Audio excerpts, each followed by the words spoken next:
Hey everybody, it's Jason Blaha here, and now that my two obligatory informative videos are done for the day, including some training footage with Brittany, it's time to talk about current events in the online fitness community. So let me put on my +5 hat of weaponsmithing, work on skilling up my crafting a little bit, and let's talk about Vegan Gains. Vegan Gains has apparently tore his pec. Some people alerted me to it. I went ahead and watched the whole video.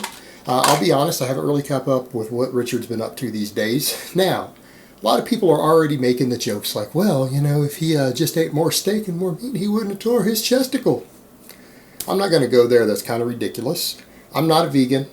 I don't even support veganism. But you know what? If someone wants to be a vegan and they're willing to go through the trouble to find a way to get enough protein to gain muscle on a vegan diet, there's no reason you can't gain muscle.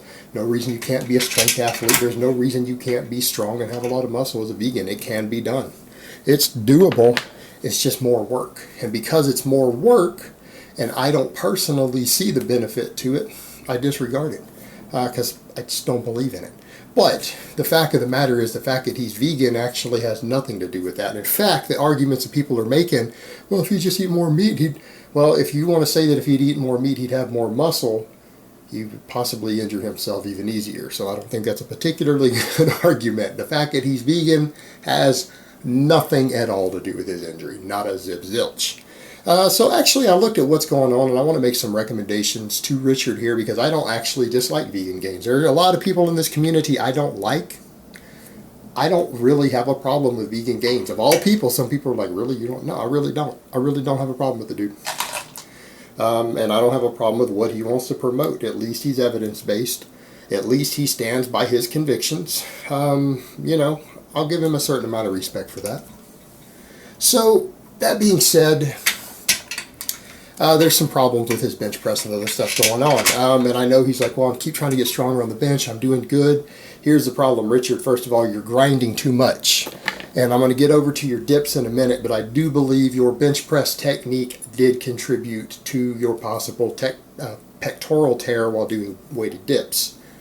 Part of the thing we have going on here, you're doing nothing but touch and go benching. All right, you're bouncing, you touch and go.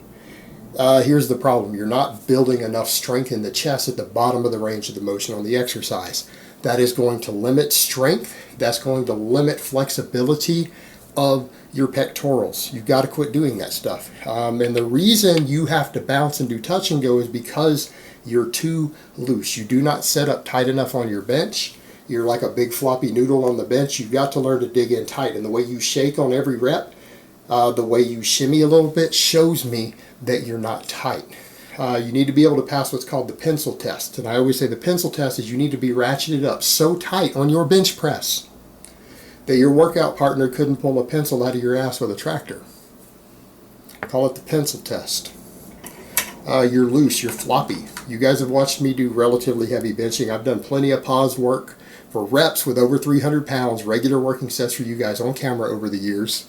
And people who are like, oh, you know, yeah, I've done plenty of it back when I trained at home in my home gym without a spotter. So you know it wasn't overly heavy. I've taught you guys how to bench well over 300 for working work sets with 1 and 2 second pauses on the chest. Part of the trick to getting strong on the pause bench is getting tight enough that you can bring it all the way down and just leave it there for 2 seconds, 3 seconds, 10 seconds, and explode.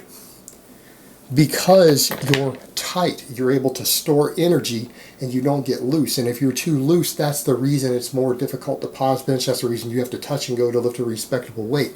It's due to looseness. Vegan Gains is doing it. We see guys like Strap-On Destiny loose as a big fucking floppy noodle on the bench. That's how you guys get hurt. All right, but you got to learn to dig in tight when you bench press. If you dig in tight, you will be able to pause at the bottom, keep the muscle in the pecs tense while still stretching them and then exploding. All right, you come down, explode.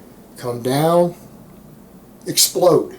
You've got to learn to get tight so that you can store energy in your pecs on the way down. They will be more mobile. You'll have better flexibility in your chest. You will have better strength when the pecs are stretched at the bottom if you learn to do this, and that will help prevent tearing and injuries in general. You're just too loose and you're doing way too much touch and go. You're leaving your chest as a weakness and you're allowing other muscles in the kinetic chain to get stronger in the chest, not to develop and get as strong as quickly because of all the touch and go, and not learning to pause and get tight, and learning to keep your chest tight while being stretched so that it can contract instantaneously. Again, that's how you build explosive power and flexibility in your pectorals, and you've got to learn how to bench correctly.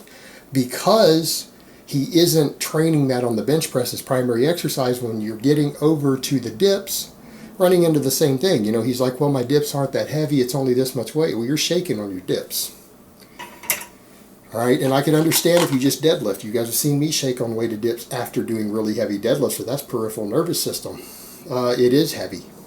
It is heavy for you. And if it wasn't heavy for you, why did you tear a pec? And that's the point. Why? Because you're going really deep on your dips. So people need to understand on dips, most exercises I will tell you need to train through a full range of motion.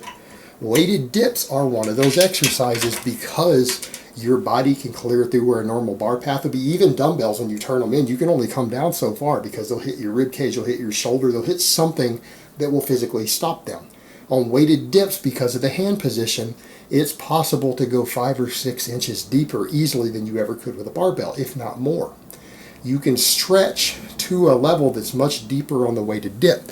And if you haven't built your chest up to be strong through a deeper stretch, such as, again, not doing enough pause benching. In fact, I would say to most guys, if you really want your chest to be strong at the bottom and have strength and not be at high of a risk of tearing when you're down at the bottom, you need to do nothing but pause bench. Even warm-up sets need to be held for a 1 count on your chest. Never do touch and go. Excessive focus on grinders on touch and go without building starting strength out of the bottom is leaving you, and in this case many of you out there, in this case Richard, Vegan Gains, is leaving him with a weakness there when the chest is stretched.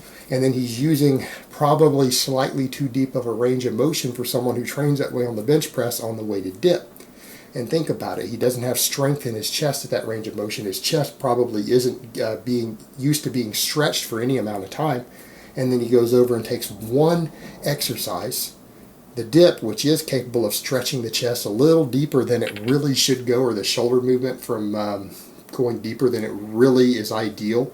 You're able to actually get excessive range of motion on that exercise, and he's trained everything else to be weak when the chest is stretched. Therefore, on the weighted dip, you're going to have a higher risk of tearing. So that's exactly the situation. I would say, had Richard been doing proper pause work, getting tighter on his bench and doing nothing but proper pause work on the bench, so what if you got to lift 20 less pounds? You're going to be bigger and stronger for it.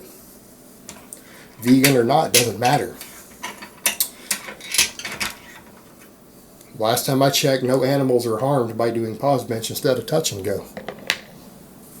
So, the lack of pause work on the bench, not getting strong, good starting strength when the chest is in a stretch position, or being able to hold a stretch under load, you go to the weighted dip, the one exercise that really can injure you in that position, and what happens? You don't have strength in that position. You overstretch it under load, something snaps. Something snaps. It's overall lack of paying attention to the fine details of your training that leads to this injury. Now, he's saying, I don't know when my bench press is going to stop going up. You just did. You just injured a pec. You just injured a pec. Depending on how serious it is, worst case, and I don't think it's that serious, or he'd be showing us his whole, everything black from here. Everything from here to here would be black, and all the way down to here if you tore it really bad.